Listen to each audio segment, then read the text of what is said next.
Newcastle Fans TV. Look, when I get there, it's straight in, straight out, the videos, and back up to Carlisle and back across to Newcastle. But it's got to be a difficult task. We've seen Steve Bruce's press conference yesterday.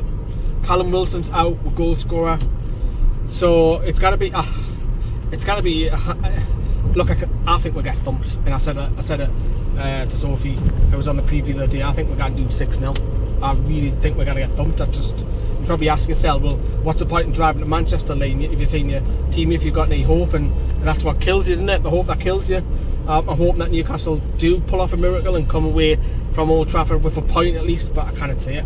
I can't see we're scoring now, especially Callum Wilson, who, like I say, Newcastle sitting behind the ball, low block, parking the bus and trying to get ESM on the ball and get up the pitch. And all Man United have got to do for me is probably put two men on saint-maximin, and that's the threat gone.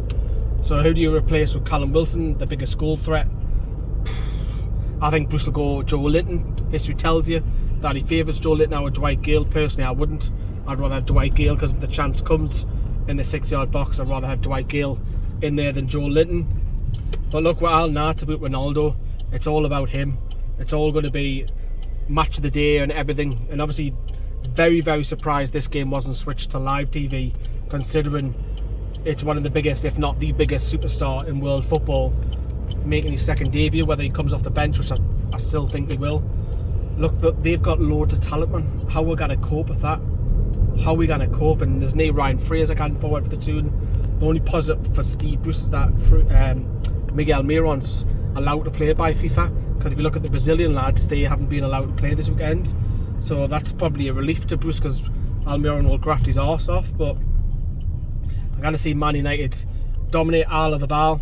It's going to be frustrating.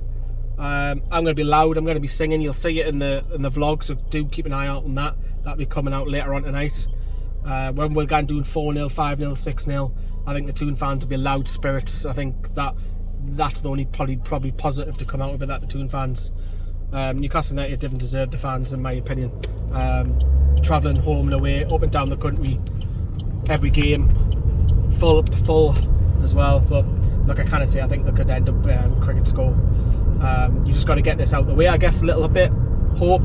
But like I say, there's tons of videos coming up. Tons of videos. Obviously, Bruce has had a little bit of a bite in his press conference about transfers and that. Do I feel sorry for Bruce? A little bit, I do. But some of the stuff that he comes out with, he's just stupid stuff that he comes out with. But is it his fault that Newcastle haven't got transfers through the door? It's not. It's the powers that be above him. It's the likes of Charney, Keith Bishop, who's the PR man, whether it's a scouting team, whether it's Mike Ashley. Look, Steve Bruce has got a hard job, and Rafa Benitez had a hard job before him, and even the next manager after him is going to have a hard job as well. So I feel for Bruce in that sense, because he's been done over. But if he was man enough, he'd walk away from the club. But he's not going to, because at the end of the day, if he walks away, he doesn't get a penny, and that's not going to happen. And that's why Bruce will keep the job and get paid thousands and thousands every week. And he's going back to his real boyhood club today. But anyways, see you at Old Trafford. Remember, we've got the online team coming from 2:30. They'll bring you all the way through till 6 o'clock, and then you'll have me later on the night with the match reaction, the vlog, and the last words. Smash that like, everyone, and we'll see you later.